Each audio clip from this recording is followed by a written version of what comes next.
memprihatinkan, khususnya di dalam kasus Nikita Mirzani dan RJ. Kita bisa melihat ya orang-orang yang dalam tanda kutip tidak jujur, ya hanya berbicara, berdebat untuk satu kepentingan, dan kita tahu semua ini persoalannya karena uang. Ya, saya tidak memandang bahwa saya ini paling tahu ya, atau saya punya ilmu yang tinggi dan lain sebagainya, bukan.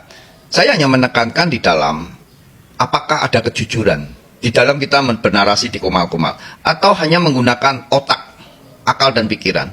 Setinggi apapun ya, setinggi apapun kepintaran kepandaian kalian pendukung-pendukung RJ, seberapapun ya gelar yang Anda miliki, berapapun, setinggi apapun, bagi saya kalian hanya sampah yang tidak punya nilai sama sekali. Tidak punya nilai, tanpa kejujuran. Mengapa saya berani katakan begini? Bahwa Pak Alex meyakini bahwa kasus Nikita Mirzani bersama Dr. RJ, apakah itu pemerasan? Tidak. Apakah itu endorse? Juga tidak.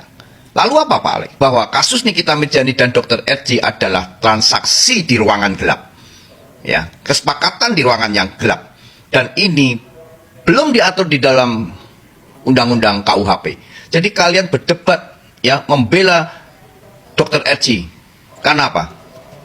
Nah, jika ada level 1 sampai 10, kalian cuma 1. Kalian tidak mengedukasi masyarakat dengan benar.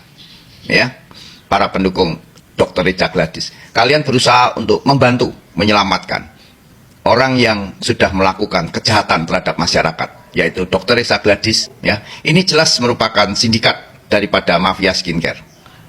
Tapi tetap saja kalian bela. Viralkan teman-teman. Saya Alex Papariko yang bertanggung jawab.